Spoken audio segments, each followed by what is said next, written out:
ప్రార్థన చేసుకుందాం.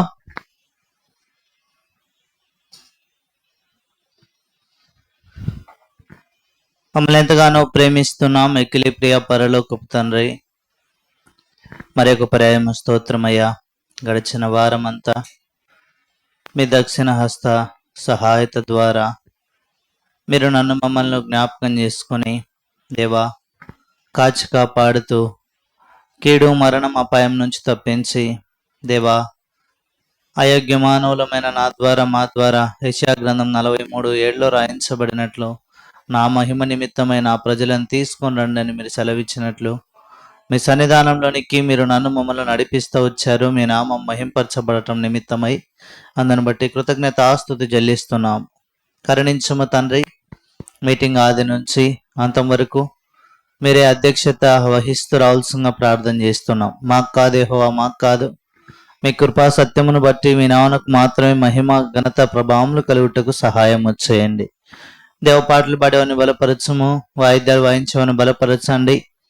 దేవా నిలబడుతున్న మీ దాసుని నన్ను బలపరచము, పరము నుంచి కొంత అనుగ్రహించి దేవా మీ ప్రజల ఆత్మ సంబంధమైన ఆకలి దప్పికను మీరు తీరుస్తారండి. దేవా మనుషులకు కనబడవలనని కాదు కానీ పరమందున మీ నామమునకు మాత్రమే మహిమ కలుగునట్లు మీరు సహాయం చేయండి. దేవా అటు ప్రత్యేకించి వ్యక్తిగత ఆరాధన సమయం దీవెనకరంగా ఉంచండి. బలవర్తమానం ద్వారా మాతో మాట్లాడండి. దేవా బల సమయమును కూడా వ్యక్తిగత పరీక్షించుకునే సమయమును కూడా మీరు ఆశీర్వదిస్తూ రావాల్సిందిగా ప్రార్థన చేస్తున్నాం. చివరి ప్రార్థన చివరి ఆశీర్వాదం వరకు మీ సన్నిధిని దేవా మీరు మాకు తోడుగుంచుతూ రావాల్సిందిగా ప్రార్థన చేస్తున్నాం. దేవా అక్కడ ఏసు తప్ప ఎవరు కనబడలేదన్నట్లు కేవలము మీరు మాత్రమే కనబడనట్లు సహాయం చేయండి. సమస్తమైన మానవ తండ్రి సంబంధమైన ఆలోచనలన్నింటినీ మరుగు చేస్తూ రావాల్సిందిగా ప్రార్థన చేస్తున్నాం. పరలోకపు మన్నాతో మేము ఆత్మ సంబంధమైన బలాన్ని పొందుకుంటకు అనుమతించండి. దేవా ఆయా ప్రాంతాల్లో నిలబడుతున్న ప్రతి దాసుని బలపరచమని, ప్రత్యేకించి దేవా బేతేలు పరిచయను ఆశీర్వదించమని వందనములు చెల్లిస్తూ సహాయంకై వేడితే నామమున ప్రార్థించడి బ్రతిమాలి వేడిచున్నాం తండ్రి, ఆమేన్.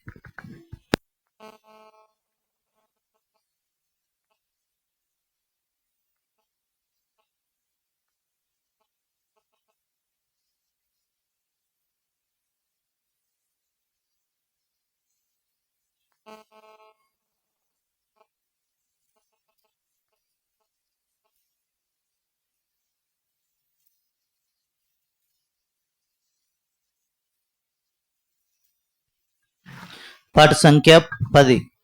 యెహోవా నా కాపరి, నాకులేమి లేదు.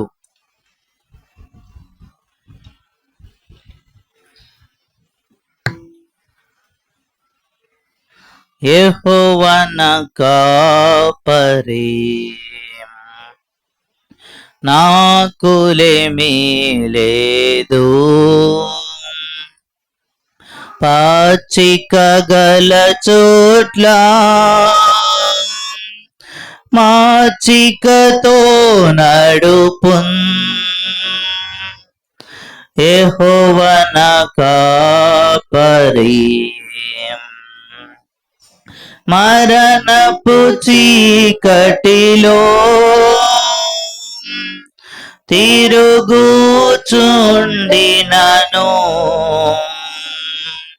ప్రభు యేసు నన్ను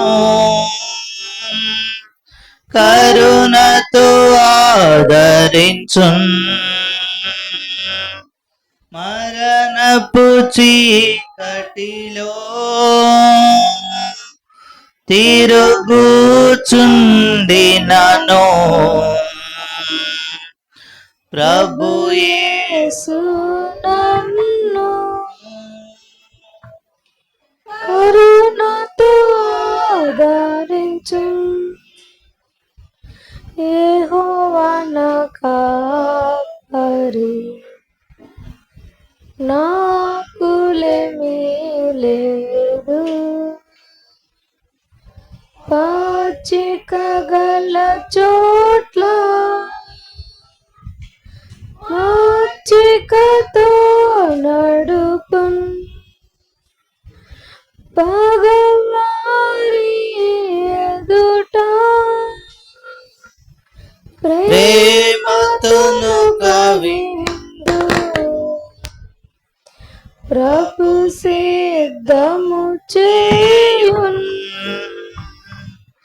పరవశముందెదను పగవారి ఎదుట ప్రేమతోను కవిందు ప్రభు సిద్ధము చేయును పరవశముందెదను యెహోవా నా కాపరి నాకులేమీ లేదు పాచిక గల చోట్ల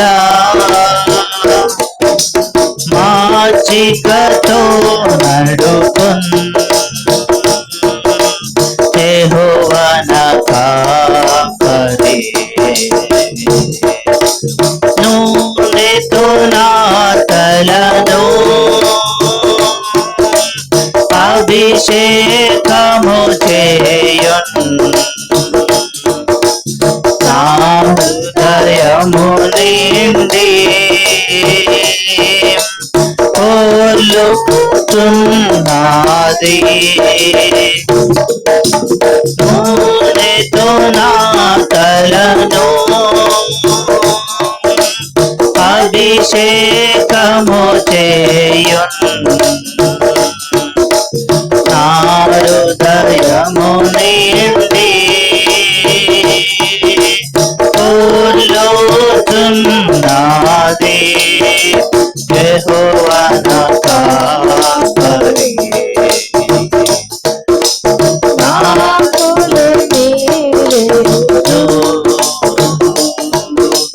పాచిక గల చోట్ల మాచికతో నడుపున్ యెహోవా నా కాపరి చిరకాలము నేను ప్రభు మందిరములో వసించెదని రక్తం సంతసముగాను ముందు చిరకాలము నేను ప్రభు మందిరములో వసించెదని రక్తం సంతసముగాను యెహోవా నా కాపరి నాకులేమీ లేదు పాచిక గల చోట్ల మాచికతో నడుపున్ యెహోవా నా కాపరి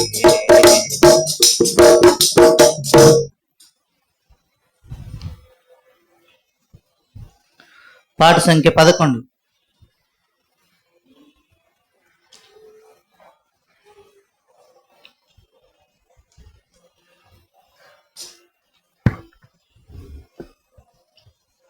యేసు ప్రభు కాపరి నాకు వాసిగా స్తుతించేదను యేసు గొర్రె పిల్లను బోయెదను తన వెంట యేసు ప్రభు కాపరి నాకు వాసిగా స్తుతించేదను యేసు గొర్రె పిల్లను పోయెదను తన వెంట పచ్చిక పట్లకు మచ్చికతో నడుపు స్వచ్ఛ జలము చింత నిచ్చును విశ్రాంతి పచ్చిక పట్లకు మచ్చికతో నడుపు స్వచ్ఛ జలము చింత నిచ్చును విశ్రాంతి ముందు ముందు వెళ్ళొచ్చు ముందుగా రక్షించు స్వరంబున తనివి తీర్చును. ముందు వెళ్ళుచు పొందుగా రక్షించు నన్ను, తన మాధుర్య స్వరంబున తనివి తీర్చును. యేసు ప్రభు కాపరి నాకు వాసిగా స్తుతించేదం. యేసు గొర్రె పిల్లను పోయేదను తన వెంట. యేసు ప్రభు కాపరి నాకు వాసిగా స్తుతించేదం. యేసు గొర్రె పిల్లను పోయేదను తన వెంట. మరణాలోయ ద్వారా సరిగా నడిపించును, అడవి భయములెల్లా ఎడబాపి రక్షించున్. మరణాలోయ ద్వారా సరిగా నడిపించును, అడవి భయములెల్లా ఎడబాపి రక్షించున్. అస్తి వస్తి కట్టి గాయాలెంతో ఆదరించును, వింతకు ఆయన ప్రేమ సేవ సంతోషించును. అస్తి వస్తి కట్టి గాయాలెంతో ఆదరించును, వింతకు ఆయన ప్రేమ సేవలు సంతోషించును. యేసు ప్రభు కాపరి నాకు వాసిగా స్తుతించేదన్. యేసు గొర్రె పిల్లను పోయెదను తన వెంట. ప్రభు కాపరి నాకు వాసిగా స్తుతించేదన్. యేసు గొర్రె పిల్లను పోయేదను తన వెంట. శత్రుల ముందాహారం సంసిద్ధము చేయును, నా గిన్నె నిందించి కొల్లి పారజేసి. శత్రుల ముందాహారం సంసిద్ధము చేయును, నా గిన్నె నిందించి కొల్లి పారజేసి. కడిగి కడిగి శుద్ధి చేసి ఆత్మదానమిచ్చెను, ఆయన సాయమున జయమున వెళ్ళెదను. కడిగి కడిగి శుద్ధి చేసి ఆత్మదానమిచ్చెను, వడిగా ఆయన సాయమున జయమున వెళ్ళెదను. యేసు ప్రభు కాపరి నాకు వాసిగా స్తుతించేదన్. యేసు గొర్రె పిల్లను పోయెదను తన వెంట. యేసు ప్రభు కాపరి నాకు వాసిగా స్తుతించేదన్. యేసు గొర్రె పిల్లను పోయెదను తన వెంట.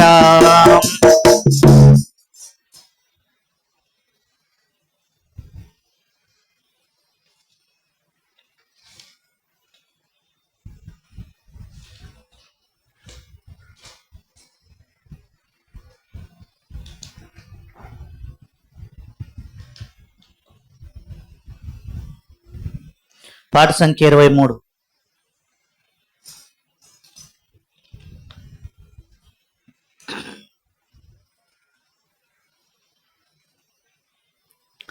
నీ వెలుగు నీ సత్యము బయలుదేరానిమ్ము,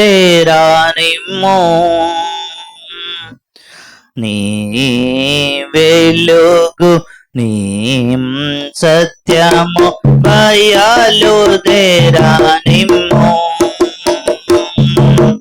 దేవా నా దేవా నీ వెలుగు నీ సత్యము బయలుదేరా నిమ్ము. నాకు త్రోవ చూపును,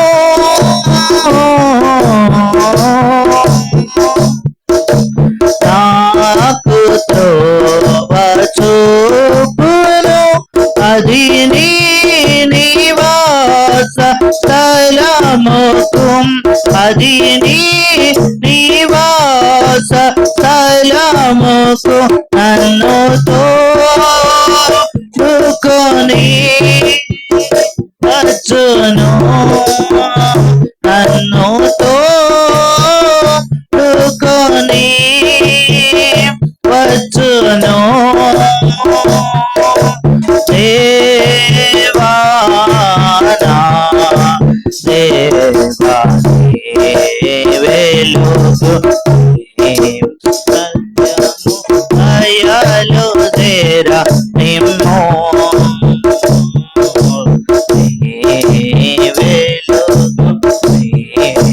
సత్యము అయలు దేరా నిమ్మో అప్పుడు నీకు సీతారతో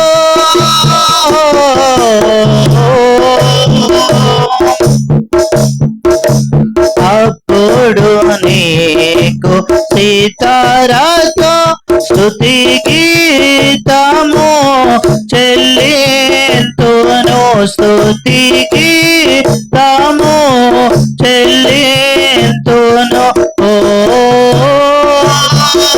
హోసన్నా హోసన్నా హోసన్నా హోసన్నా దేవా దేవా వెలుగు సత్యము అయలు దేరా నిమ్మో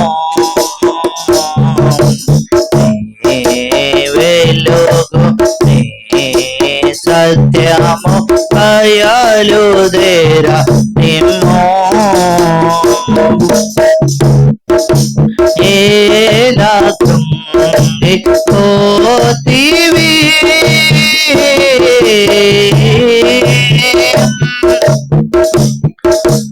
ఏలా కృంగి పోతివి భీతిన్ వీడు నా ప్రాణమా భీతిన్ వీడు నా ప్రాణమా ప్రీతి ప్రభుని గనుమా ప్రీతి ప్రభుని గనుమా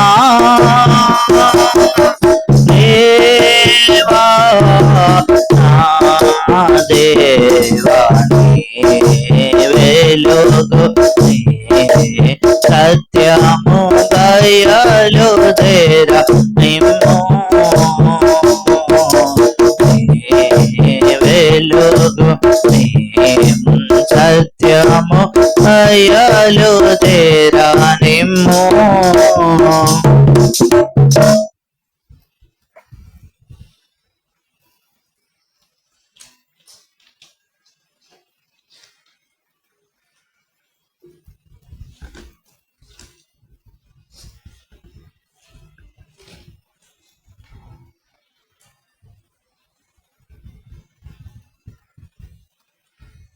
చివరిగా పాట సంఖ్య 50.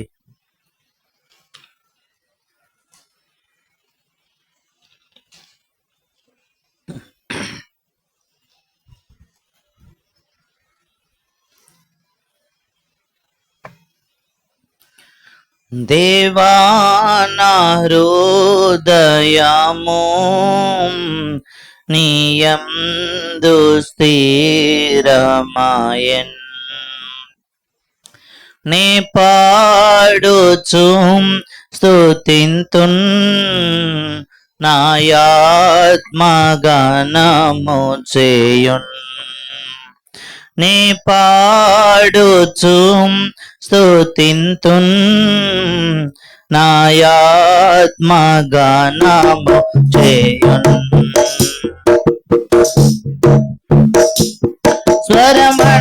స్వరమండలమా సితారా మేల్కొనోడి మీరు కూడా మేల్కొనోడి మీరు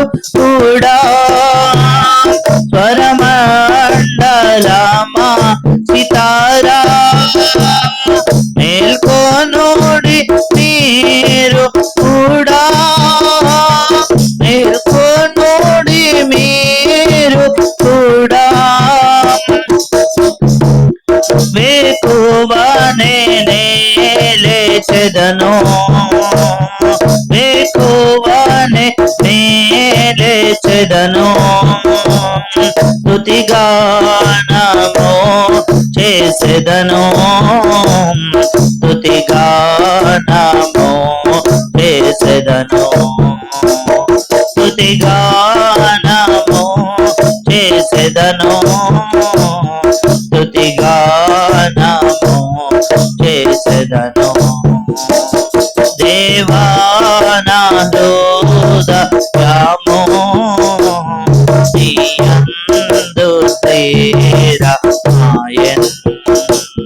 నే పాడుచు స్తుతింతున్ నా ఆత్మ గానము చేయున్ నే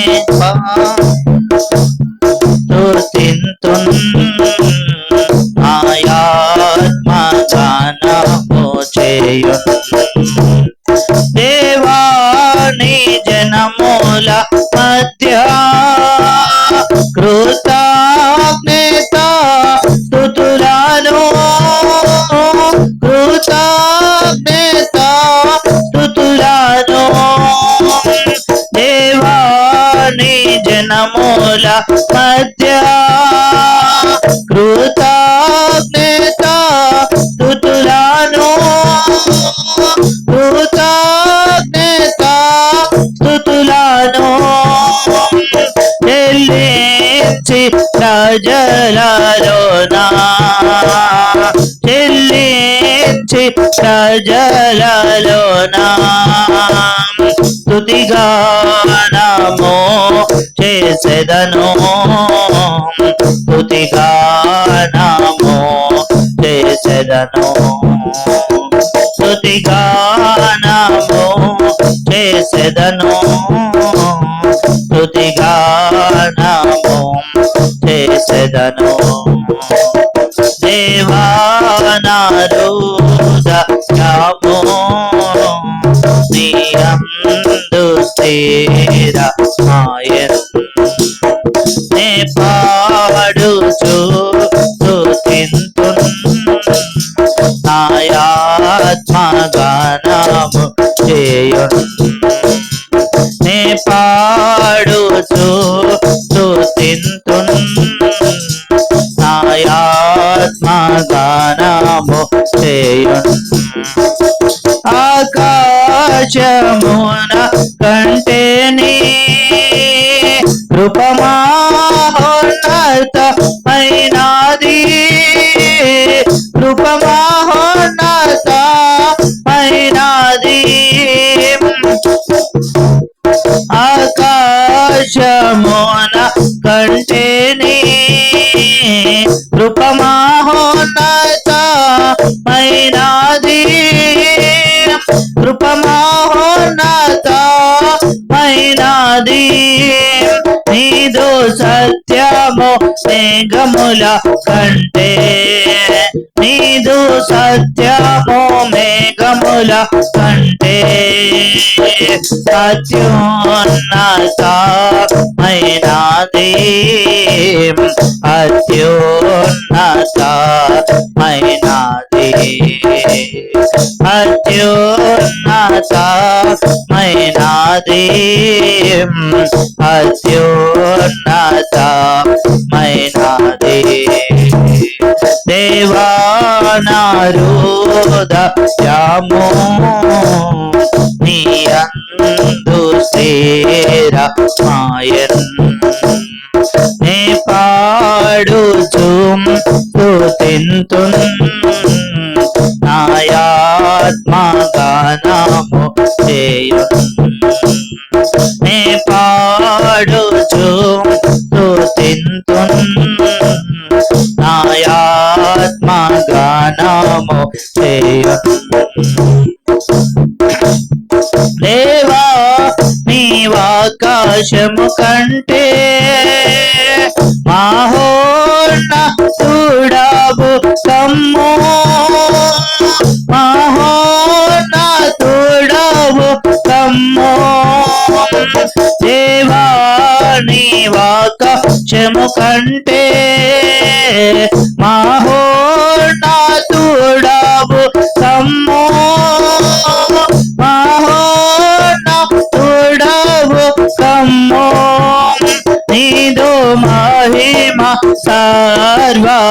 భూమి నీదు మహిమ సర్వభూమి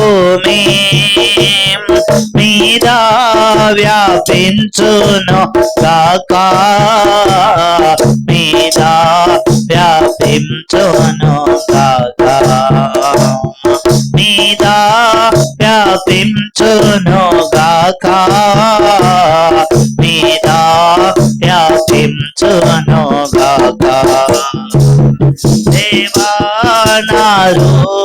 దేవానారుదయము నీయందు స్థిరమాయన్ నే పాడుచు స్తుతింతున్ నాయాత్మగానము చేయున్ నే పాడుచు స్తుతింతున్ నాయాత్మగానము చేయున్.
గత వారం మనం ఏమింట వచ్చినాం? ప్రభుని ఆరాధించక మునుపు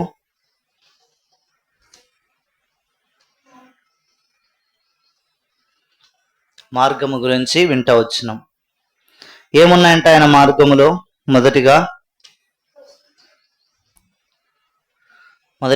ఆయన మార్గము మనల్ని ఏం చేస్తూ ఉంటుందంట? భౌతికపరమైన అవసరతలు తీర్చబడటం లేదా పోషించటం అన్న మాటని నేర్చుకున్నాం. రెండవది ఏంటంట? ఆయన మార్గంలో ఏముందంట? పీస్, నెమ్మది. మూడవదిగా ఆయన మార్గంలో ఏముందంట? ఆయన ఏం చేస్తాడంట? మనకి ఉపదేశము చేస్తాడు కదా, మార్గమును చూపిస్తాడు, ఎలా వెళ్ళాలా ఎలా వెళ్ళకూడదని. నాలుగవది చివరిది, ఆయన మార్గంలో ఏముందంట? మూడు నేర్చుకున్నామా? 3 విషయాలే నేర్చుకున్నాం కదా. అయితే రండి, ఈ దినము shall we turn our Bibles? Book of Joshua as our usual part. Book of Joshua chapter 1 verse 9. యెహోషువ గ్రంథము మొదటి అధ్యాయము 9వ వచనం. యెహోషువ గ్రంథము మొదటి అధ్యాయము 9వ వచనం అందరం కలిసి చదువుకుందాం.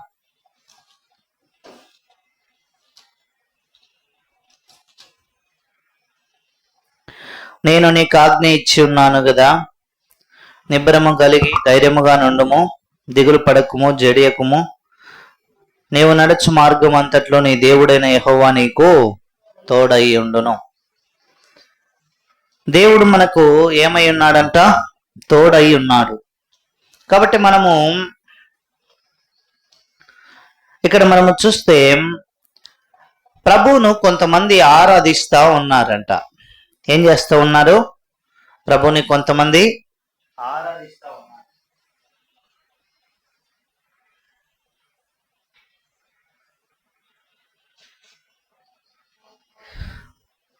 అయితే వారు ఆరాధిస్తూ ఉన్న సందర్భము, ఆ సంగతి అంతా కూడా చాలా విభిన్నమైన పరిస్థితులు. వారిలో మొట్టమొదటి సందర్భానికి మనం వచ్చినప్పుడు రండి, అపోస్తలుల కార్యములు 16వ అధ్యాయము. Acts of Apostles chapter 16 verse 24 and 25 and 26. అపోస్తలుల కార్యములు 16వ అధ్యాయము 24 నుంచి మనం 26 వచనాలు చదివినట్లయితే ఇక్కడ ఎవరు మనకు కనపడతారంట రండి. అపోస్తలుల కార్యములు 16వ అధ్యాయము.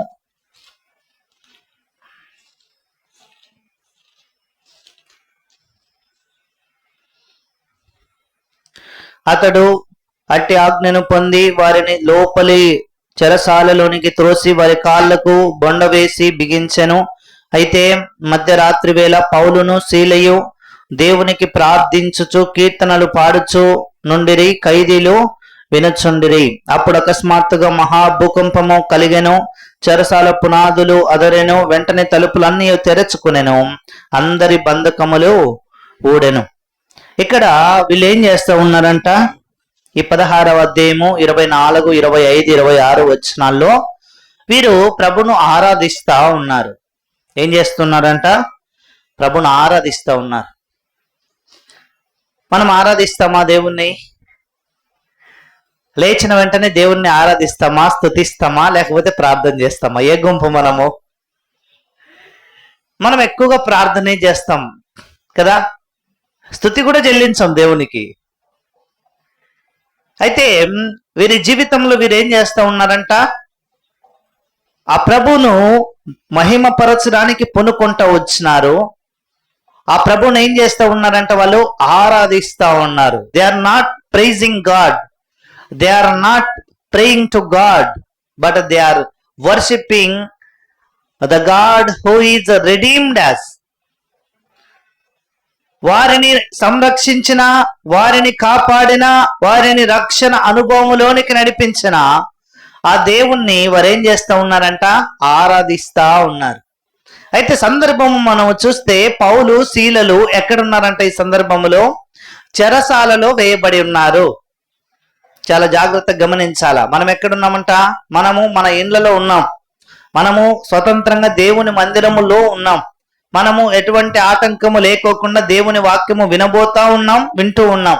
అయితే ఈ యొక్క పౌలు శీల జీవితాలు మనము జాగ్రత్తగా గమనించినట్లయితే వారు దేవుని యొక్క రాజ్య సువార్తను గురించి ప్రకటించిన కారణమును బట్టి వారికి ఎటువంటి పరిస్థితులు ఎదుర్కొనవలసి వచ్చింది అని అంటే వారు చెరసాలలో వేయబడతా వచ్చినారు.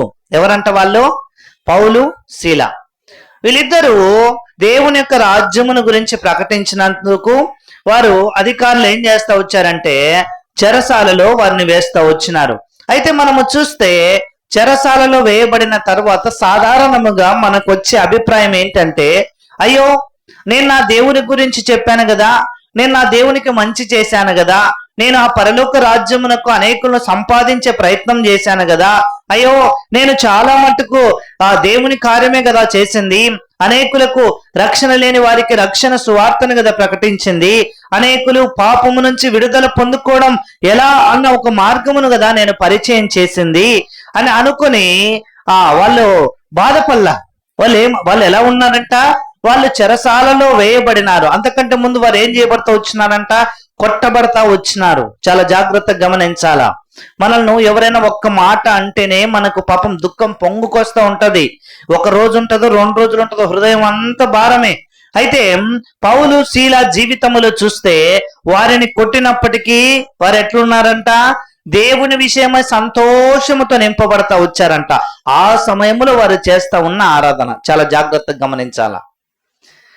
మనకు అన్ని దేవుడు ఇచ్చి, తినడానికి తిండి ఇచ్చి, కట్టుకోవడానికి వస్త్రాలు ఇచ్చి, ఉండటానికి ఇల్లు ఇచ్చి, అమ్మా ఇప్పుడు ప్రభుని ఆరాధించటం ఏమని ఆరాధించాలన్నా?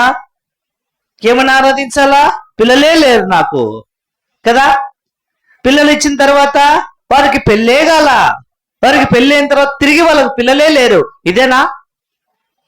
మనిషి జీవితంలో నిత్యము ఏం చేస్తూ ఉన్నాడంట? దేవుణ్ణి ఏదో ఒక దానికి అంటు కట్టేసి దేవుడు నాకు ఇది చేయలేదు అని అనడం తప్ప, దేవా నాకు జీవితాన్ని ఇచ్చినవయ్యా, నీ వంటి దేవుడు ఎవరైనా ఉన్నారా? అయ్యా నాకు 2 చేతులు 2 కాళ్ళు ఇచ్చినవయ్యా, నీ వంటి దేవుడు ఎవరైనా ఉన్నారా? అయ్యా నాకు మంచి ఆరోగ్యం ఇచ్చినావు, స్తోత్రం అయ్యా. లేని వాటి కొరకు ప్రాకులాటడం ఎందుకు? దేవుడు ఇచ్చిన వాటి ఎందుకు సంతోషించుతూ ఉన్నావా? ముందు పౌలు శీలలు చూడండి, వారి జీవితములో ఏం చేస్తూ వచ్చారంట? దేవుడు ఏ పరిస్థితిని అనుమతించినా కూడా చెరసాలలో వేయబడి, బంధకాలలో ఉండి, కొట్టబడి, బాధతో ఒగర్చుచు ఒక మాటలో చెప్పాలంటే వాళ్ళు ఏం చేస్తా ఉన్నారంట, రక్షణ సువార్త సునాద పాటలు వారు వాడుతూ ఉన్నారు. హృదయం లోపల నుండి వచ్చినాయి, బయట నుండి కాదు. ఆ దుఃఖభరితమైన హృదయం లోపల నుండి ఆ సంతోషకరమైన పాటలు వారు పాడుతూ ఉండి దేవుణ్ణి కీర్తించి దేవుని మహింపరిచి దేవుని ఆరాధిస్తూ ఉంటే అబ్బా పరలోకంలో ఏం చేశాడంట, దేవుడు దిగి వచ్చాడంట. ఒక మాటలో చెప్పాలంటే మనం ఆరాధన చేస్తే కనీసం పక్కన వాళ్ళు కూడా ఆమెను చెప్పరు, ఎంత చిన్నగా చేస్తామో కదా. అదే కొట్లాడమన్నామనుకో, మనంత మైక్ శబ్దం, మైక్ కూడా అవసరం లే, మన వాయిస్ భలే వినపడుతుంది, పక్కన వాళ్ళకి కాదు ఊరంతటికి వినపడుతుంది, ఆయ్ నేనే ఏం అని కదా. కాబట్టి పౌలు శీల జీవితంలో వాళ్ళు ఏం చేస్తూ ఉన్నారంటే వారు ప్రభుని ఆరాధిస్తూ ఉన్నారు. పరిస్థితులు అనుకూలంగా లేవు, పరిస్థితులన్నీ వ్యతిరేకంగా ఉన్నాయి. వారు చెరసాల్లో వేయబడతా వచ్చినారు. వారి జీవితంలో వారు దుఃఖముతో ఉన్నారు. వారి జీవితంలో వారు అవమానపరచబడతా ఉన్నారు. వారి జీవితంలో వారు ఎట్లున్నారంట, గాయపరచబడతా ఉన్నారు. అయినప్పటికీ కూడా వారు ప్రభుని ఏం చేస్తా ఉన్నారంట, ఆరాధిస్తా ఉన్నారు. ప్రియమైన సోదరుడా, ప్రియమైన సోదరి, ప్రభువుని ఆరాధించడం అంటే అన్ని ఇచ్చినప్పుడు కాదు. ప్రభువుని ఆరాధించడం అంటే అన్ని ఇవ్వనప్పుడు కూడా ఆరాధించాలా, అది ఆరాధన కదా. అట్లాంటి ఆరాధన ఎవరు చేశారంట బైబిల్ అంతట్లో? ఎవరు చేశారు? యోబు చేసినాడు. యోబు దగ్గరికి వెళ్ళి మనం అడిగినామనుకో, ఏమయ్యా యోబు, నీ పిల్లలు చచ్చిరే, నీ కుమార్తెలు చచ్చిరే, నీ ఆస్తి బాయినే, నీ ఆరోగ్యం పోయిందే, నీ దగ్గర ఉన్న డబ్బులు పోయినాయే, నీ దగ్గర ఉన్న పనులు పోయినారే, ఏందిరా నీ బతుకు అని అంటే అప్పుడు ఏమంటాడండి యోబు, యెహోవా ఇచ్చెను, యెహోవా తీసుకొని పోయాను, ఆయన నామమునకు ఏం కలుగును గాక అన్నాడు, స్తుతి కలుగును గాక అన్నాడు. Do you have the same experience? whatever the things, whatever the materialism that we have received from the God, even if we lost one day, can we say the same words that what the Job has said in his life? దేవుని దగ్గర నుంచి మనం సంపాదించుకునే ఆస్తి అయినా సరే, వస్తువులైనా సరే, ఒకరోజు విడిచిపెట్టవలసిందే, ఒకరోజు విడనాడవలసిందే. అయితే యోబు వంటి అనుభవము నీవు నేను చెప్పగలిగే ఆధిక్యతలో ఉన్నామా అని, అది ప్రశ్న కదా. ప్రభుని ఆరాధించే వాళ్ళు కావాలా కదా. పౌలు శీలలు చెరసాలలో ఉండి ఆరాధిస్తూ ఉన్నారు.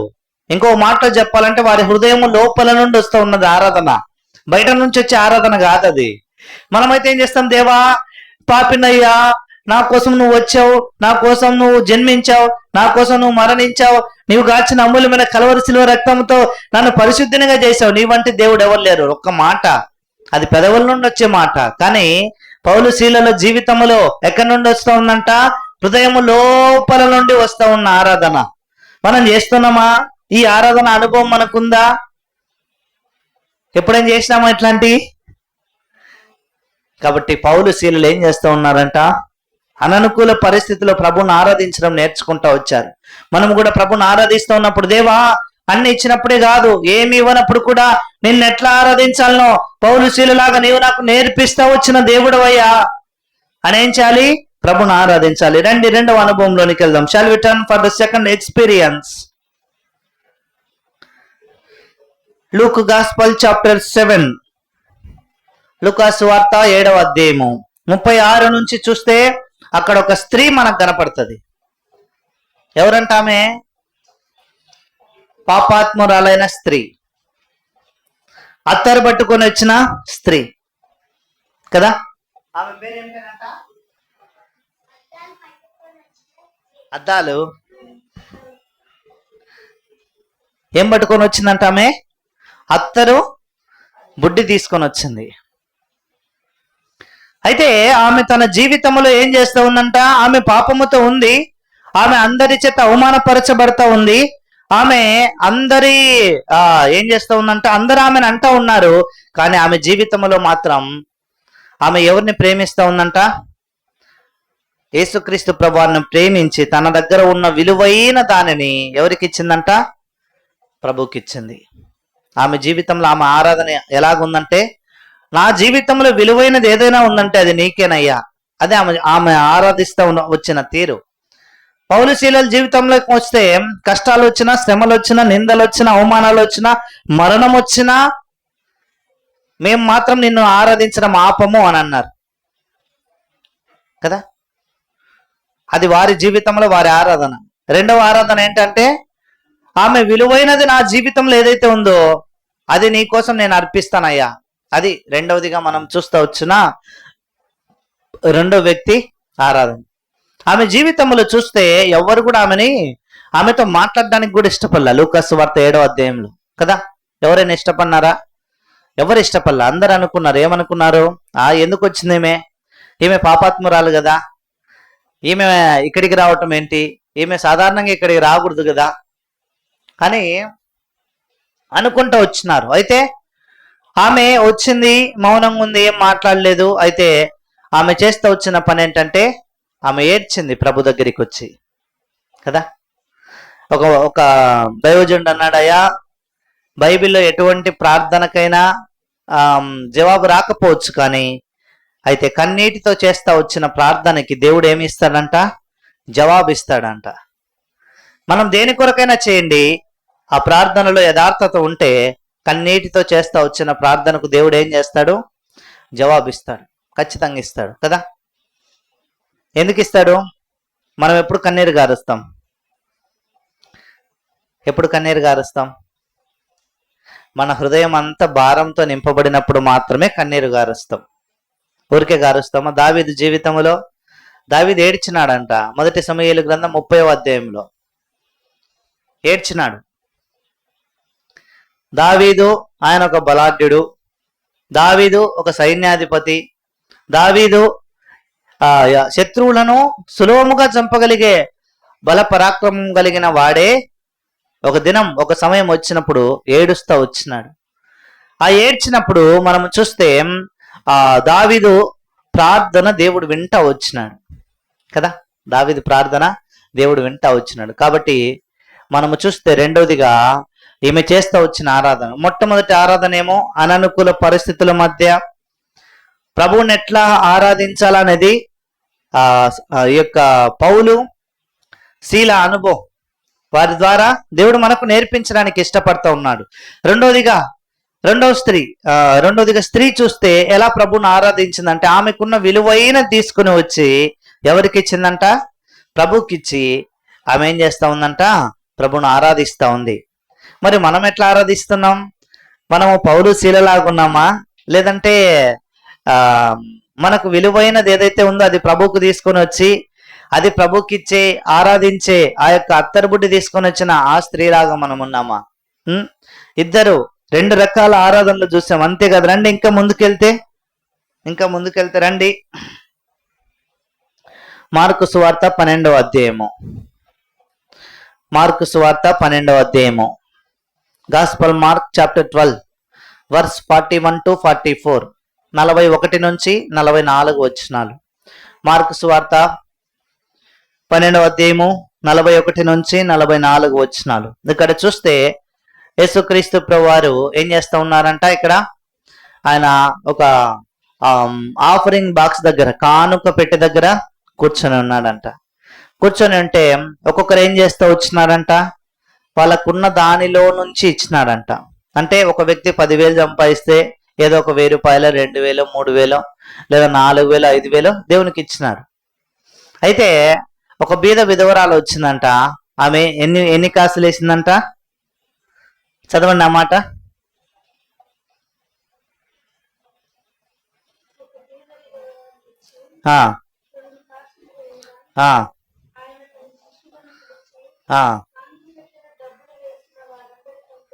ఎంత వేసిందంట? ముందు దానికి జవాబు కావాలా. 2 కాసులు వేసిందంట ఆమె. 2 కాసులు వేసినప్పుడు ఎవరు ఎక్కువ వేసినా అని సాధారణంగా మనం అనుకుంటాం? చెప్పండి. 2 కాసులు వేసిన వాళ్ళు గొప్పనా, లేదంటే ఏమంటారు కాగితాలు వేసిన వాళ్ళు గొప్పల్లా? 2 కాసులు అంటే మన భాషలో చెప్పుకొని ఒక 2 రూపాయల బిల్లు అనుకుందాం.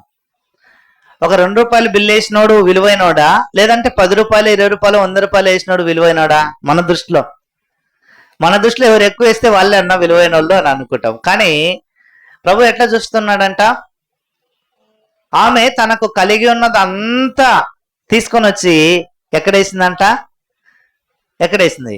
దేవుని మందిరంలో ఇచ్చేసింది కదా. అందరేమో వారికి ఉన్న సమృద్ధిలో నుంచి కొంత తీసుకొని వచ్చినారు. అయితే ఆమె మాత్రం ఏం చేసిందంట? ఆమె దగ్గర ఉన్నదంతా తీసుకొని వచ్చి కానుక పెట్టెలో వేసింది కదా.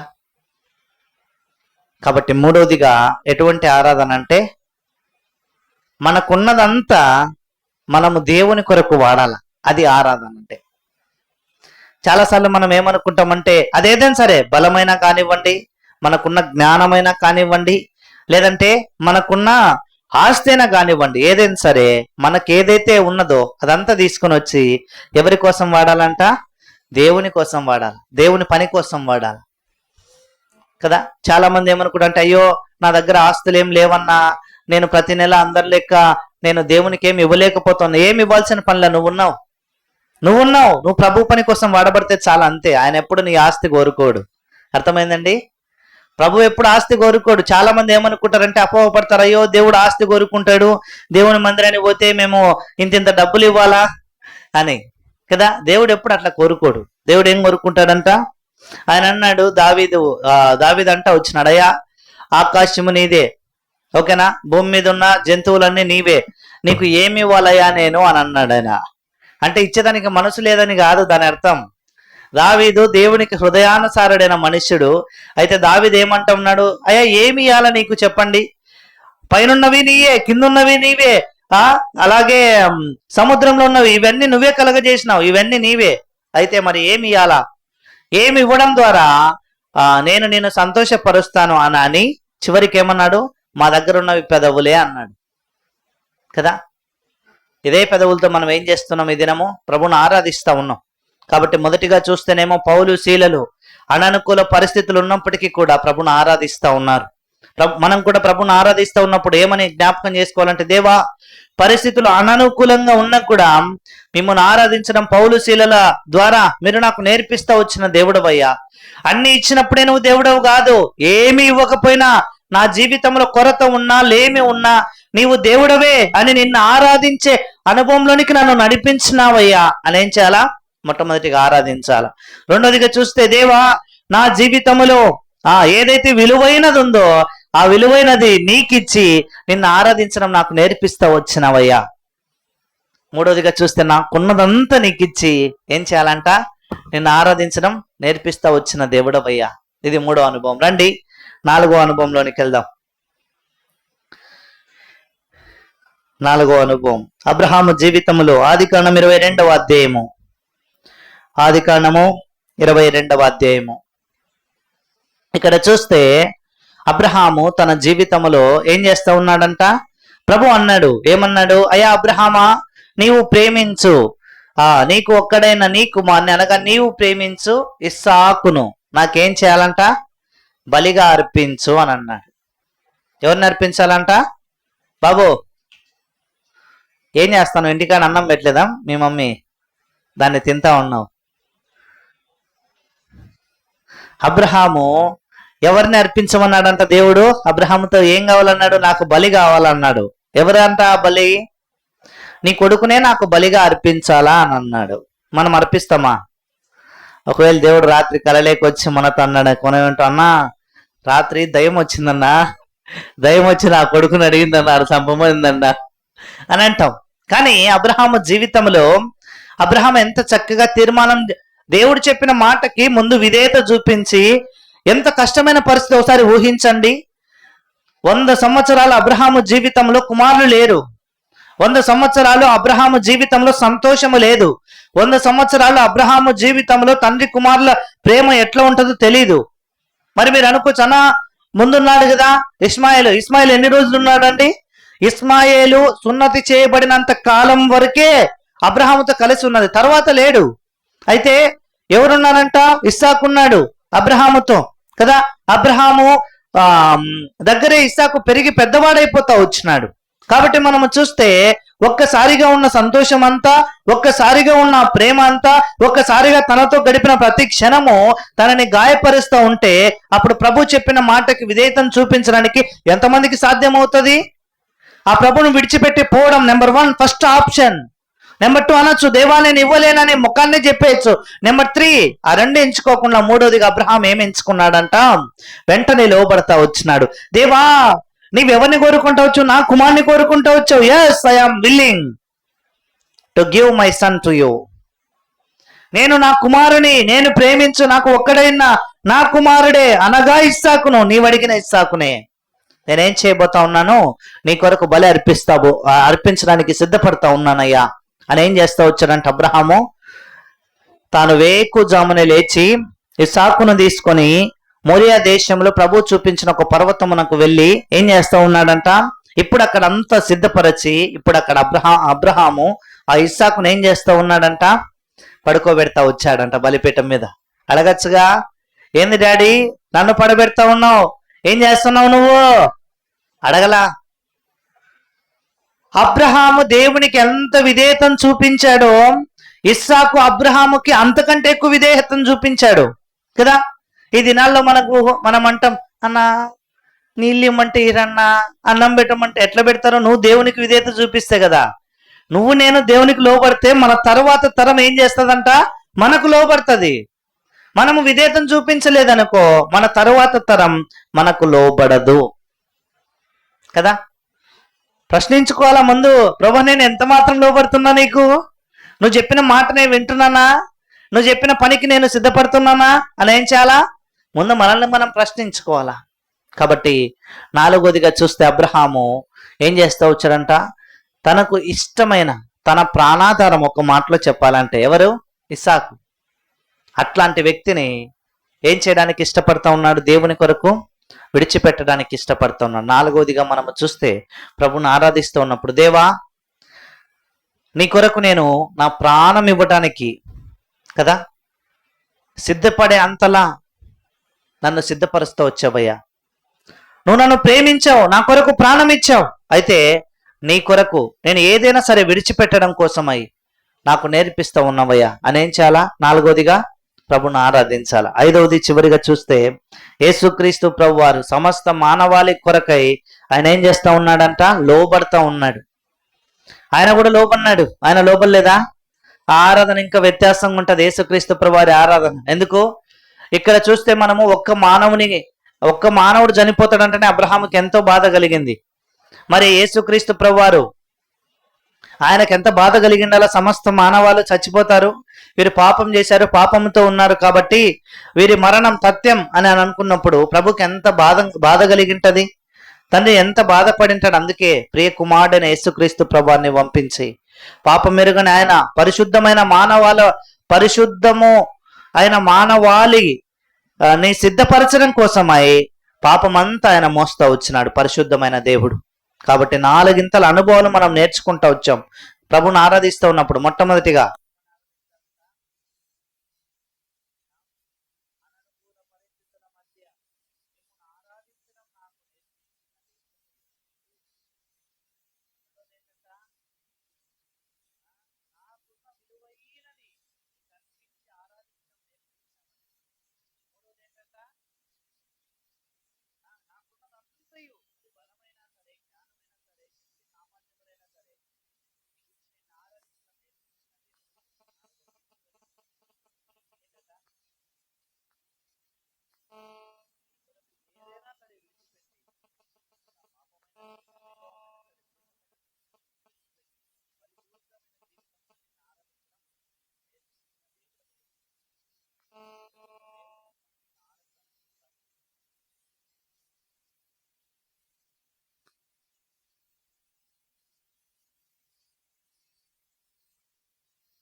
మాట్లాడుము జీవము గల దేవా,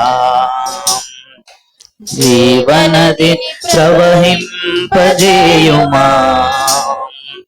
మాట్లాడుము జీవము గల దేవా, జీవనది ప్రవహింపజేయుమా. దయతో మాట్లాడుమా, నీవే మాట్లాడుమా. నీ మెల్లని స్వరము వినిపించుమా, దయతో మాట్లాడుమా, నీవే మాట్లాడుమా. నీ మెల్లని స్వరము వినిపించుమా. నీ దాసుడాలకించుచున్నా దయా ఆజ్ఞనిమ్ము ప్రియ యేసు ప్రభువా. నీ దాసుడాలకించుచున్నా దయా ఆజ్ఞనిమ్ము ప్రియ యేసు ప్రభువా. దయతో మాట్లాడుమా, నీవే మాట్లాడుమా. నీ మెల్లని స్వరము వినిపించుమా, దయతో మాట్లాడుమా, నీవే మాట్లాడుమా. నీ మెల్లని స్వరము వినిపించుమా. మాట్లాడుము జీవము గల దేవా, జీవనదిని ప్రవహింపజేయుమా. మాట్లాడుము జీవము గల దేవా, జీవనదిని ప్రవహింపజేయుమా. దయతో మాట్లాడుమా, నీవే మాట్లాడుమా. నీ మెల్లని స్వరము వినిపించుమా, దయతో మాట్లాడుమా, నీవే మాట్లాడుమా. నీ మెల్లని స్వరము వినిపించుమా. సమయంలో ప్రభుని ఆరాధించుదాం.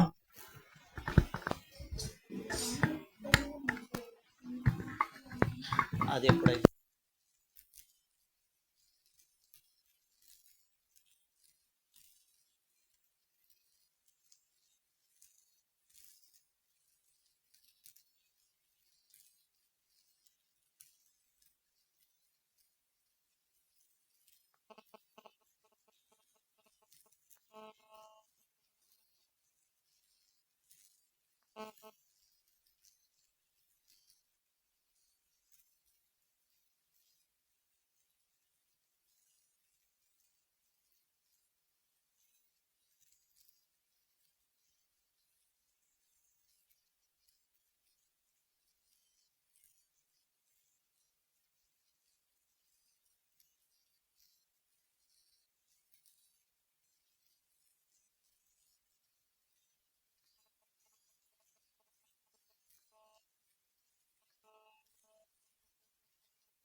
రండి మరి ఒక పర్యాయం అదే మాట.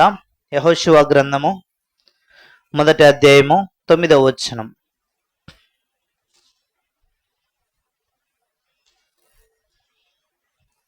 యెహోషువ గ్రంథము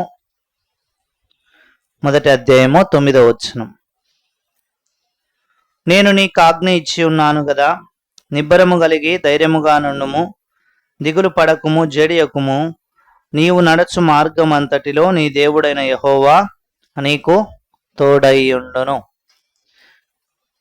బైబిల్లో మంచి మార్గములతో పాటు చెడు మార్గములో కూడా నడిచిన వారు ఉన్నారు. గత వారం మనం ఎవరిని చూస్తూ వచ్చినాము? దుష్టురాలైన ఎవరంట? ఎవరున్నారు దుష్టురాలు? దుష్టురాలు అంటేనే గుర్తురాలు బైబిల్లో. యెజెబెలు. ఆమె ఏమనిందంట? ఏలియాను పట్టుకొని నిన్ను చంపేస్తా అనింది. ఇంకెంత దుష్టురాలో చూడండి.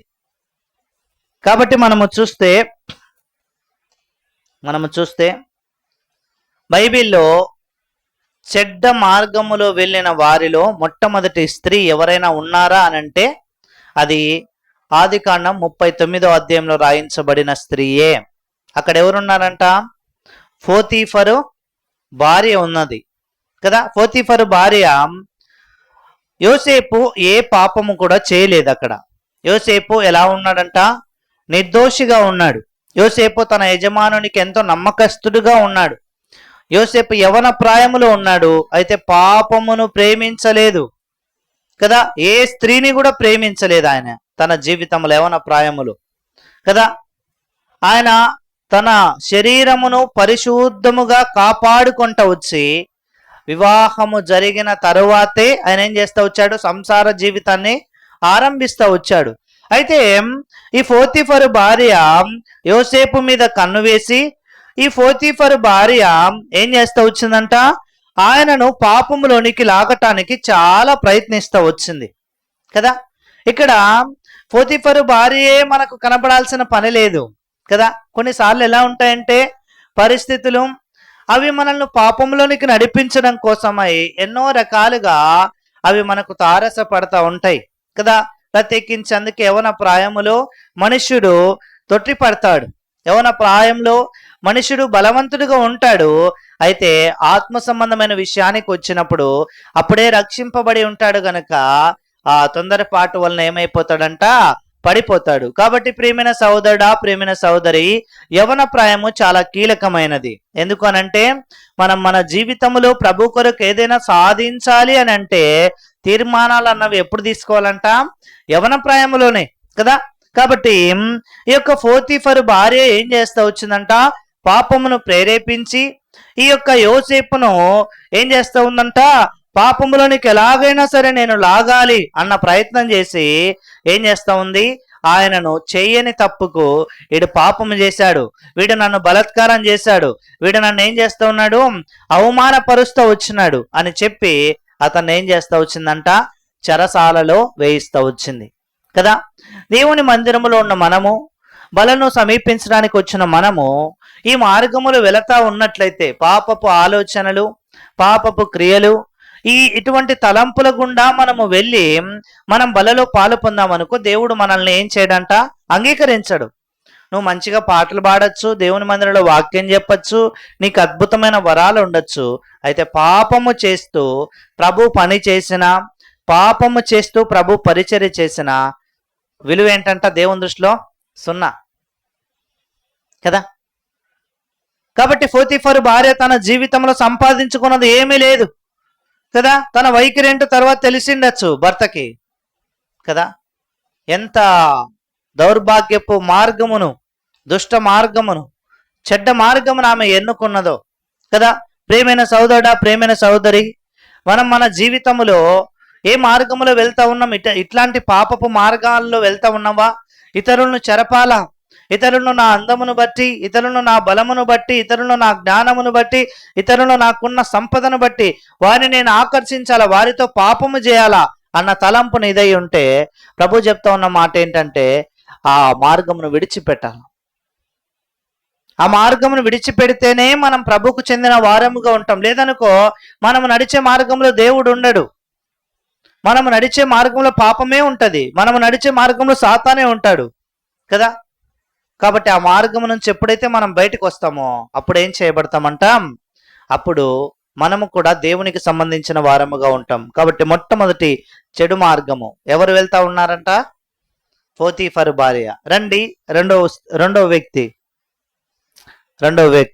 మొదటి వ్యక్తి ఏమో పోతీఫరు భార్య, రెండవ వ్యక్తి ఏమో ఏశావు. ఎవరంట రెండవ వ్యక్తి?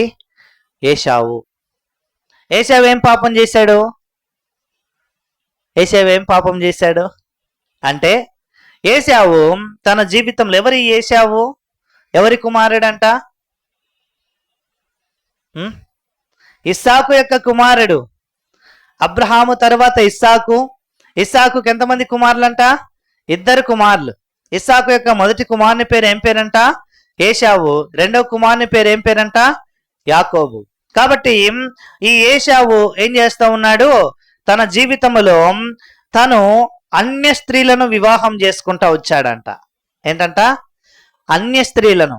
అంటే ఇశ్రాయేలు వంశములో నుండి ఎవరిని పెళ్లి చేసుకుంటా వచ్చాడంట? ఏ ఐగుప్తోలనో ఏ మోయాబీలనో వీరిని, అంటే అన్య గుంపులో నుండి ఏం చేస్తా వచ్చాడు, వివాహము చేసుకొని ఏం తీసుకొని వచ్చాడంట? తల్లిదండ్రులకి బాధ.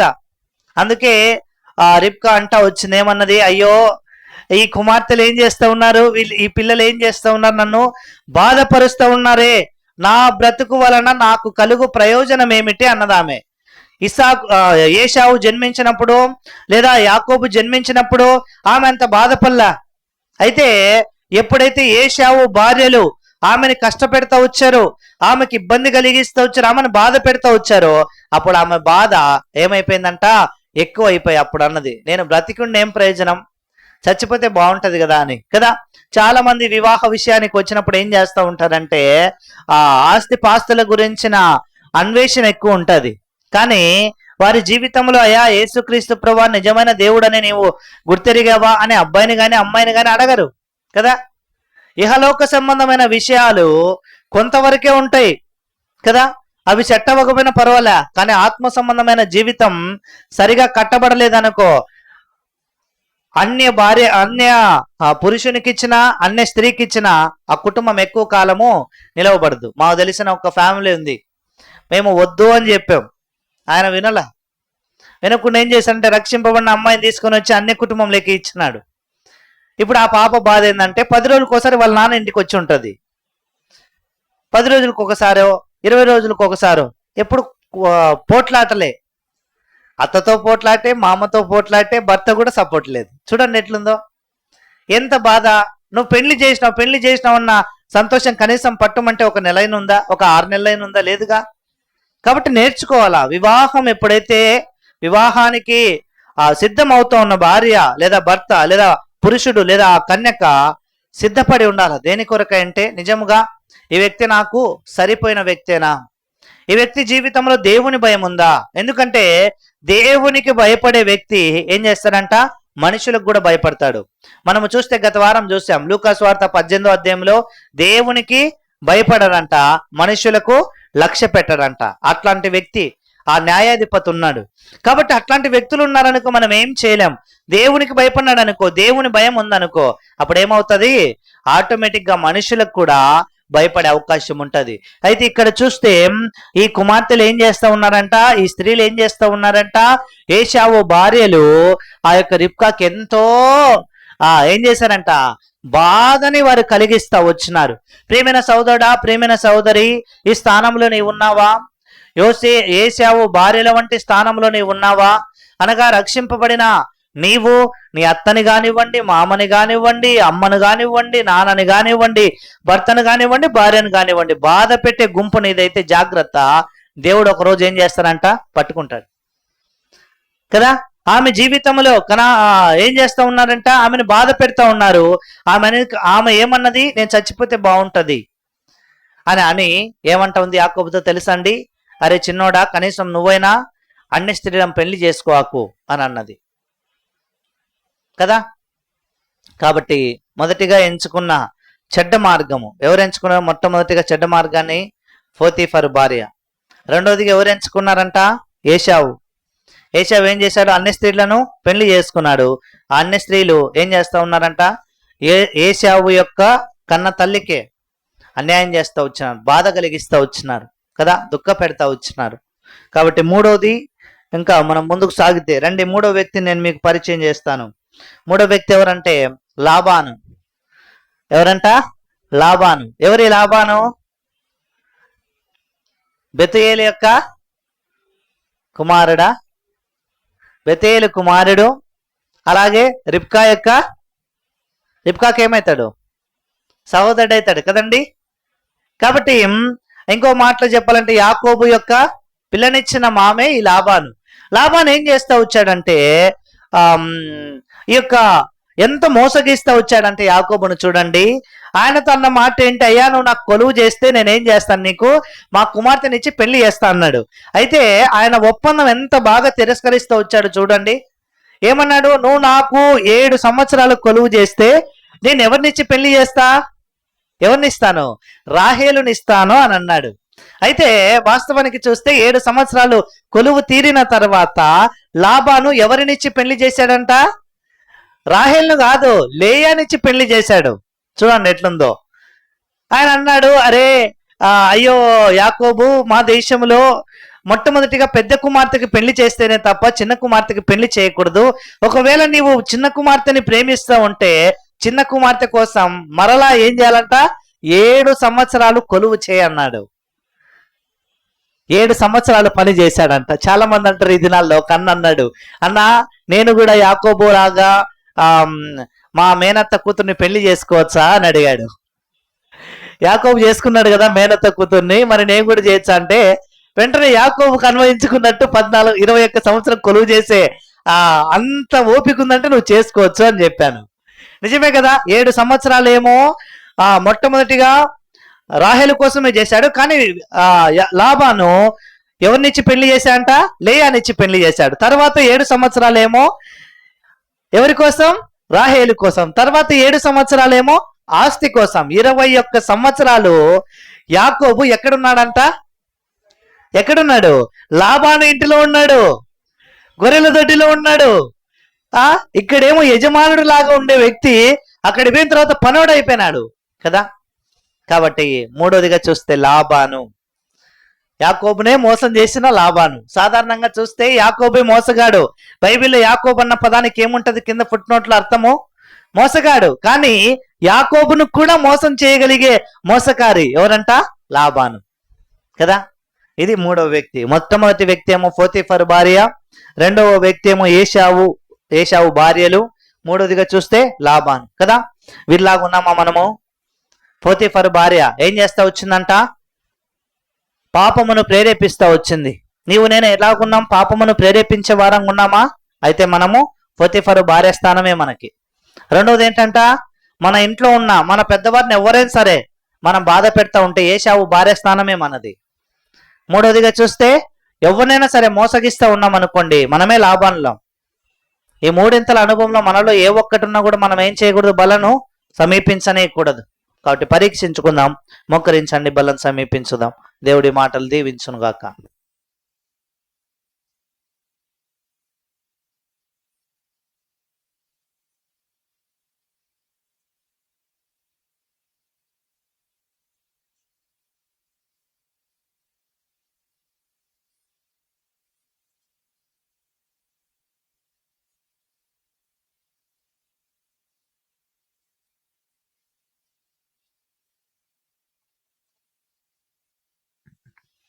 కాబట్టి మనం మన జీవితంలో పరీక్షించుకోవాలి. ఈ మూడిట్లో ఏదైనా మనలో కానిది ఉందంటే మనము అయోగ్యులము, అపాత్రులము ప్రభు సన్నిధిలోని.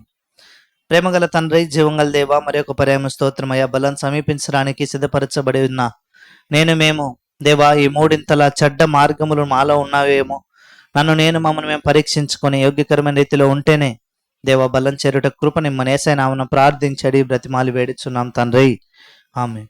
కాబట్టి ఆయన ఒక రొట్టెను పట్టుకొని దాన్ని విరిచిది, మీ కొరకైనా నా శరీరము నన్ను జ్ఞాపకం చేసుకుంటకై దీన్ని చేయడం చెప్పిన నేను. మా ప్రియ తండ్రి, మీ శరీరం సాదృశ్యమైన రొట్టెను సమీపిస్తుండగా యోగ్యకరమైన రీతిలో పాలు పొందుటకు సహాయము చేయమని యేసయ్య నామమున ప్రార్థించి అడిగి బ్రతిమాలి వేడిచున్నాం తండ్రి. ఆమె. ఎవరు సంసిద్ధంగా ఉన్నారో మీ కుడి హస్తం పైకెత్తి చూపితే ప్రభు యొక్క శరీరం నాకు సాదృశ్యమైన రొట్టె మీకు అందించబడు.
ఆ ప్రకారమే భోజనమైన పిమ్మట ఆయనకు పాత్రను ఎత్తుకొని, ఇది నా రక్తం వలన ఆయన క్రొత్త నిబంధన, మీరు దీనిలో త్రాగునప్పుడల్లా నన్ను జ్ఞాపకం చేసుకుంటకై దీనిని చేయడం చెప్పిన నేను. మా ప్రీతండ్రి, మీ రక్తం నాకు సాదృశ్యమైన ద్రాక్ష రసంతో సమీపిస్తుండగా యోగ్యకరమైన రీతిలో పాలు పొందుటకు సహాయం చేయమని యేసయ్య నామమున ప్రార్థించడి బ్రతిమాలి వేడుచున్నాం తండ్రి. ఆమె.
ప్రేమగల తండ్రి, జీవంగల దేవ, మరొక పర్యాయం స్తోత్రమయ్యా. ఎవరు అయోగ్యంగా పాలు పొందరు క్షమించండి. మిగిలిన రొట్టె ద్రాక్షరసం అనేకులు చేర్చబడవలసిన వారిని సూచిస్తుండగా అనేకులు రక్షించమని వందనాలు చెల్లిస్తూ యేసయ్య నామమున స్తుతించి ప్రార్థించడి బ్రతిమాలి వేడుచున్నాం తండ్రి.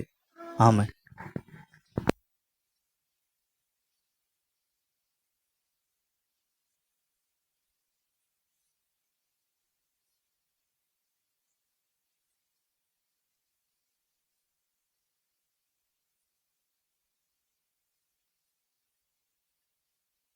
సమయంలో మనం మన ఈవులను ప్రభుకు సమర్పించుదాం. పాట పాడుకుందాం. మాట్లాడు జీవము గల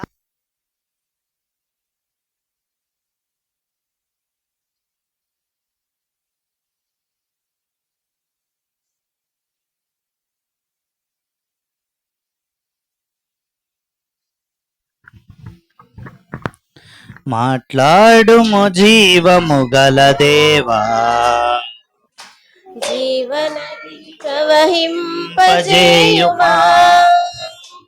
మాట్లాడుము జీవము గల దేవా, జీవనదిని ప్రవహింపజేయుమా. దయతో మాట్లాడుమా, నీవే మాట్లాడుమా. నీ మెల్లని స్వరము వినిపించుమా. దయతో మాట్లాడుమా, నీవే మాట్లాడుమా. నీ మెల్లని స్వరము వినిపించుమా. నీ ధర్మశాస్త్రమునందాశ్చర్యమైన సంగతులను చూచునట్లు కనులు తెరువుమా. నీ ధర్మశాస్త్రమునందాశ్చర్యమైన సంగతులను చూచునట్లు కనులు తెరువుమా. దయతో మాట్లాడుమా, నీవే మాట్లాడుమా. నీ మెల్లని స్వరము వినిపించుమా దయతో మాట్లాడుమా నీవే మాట్లాడుమా నీ మెల్లని స్వరము వినిపించుమా మాట్లాడుము జీవము గల దేవా జీవనదిని ప్రవహింపజేయుమా మాట్లాడుము జీవము గల దేవా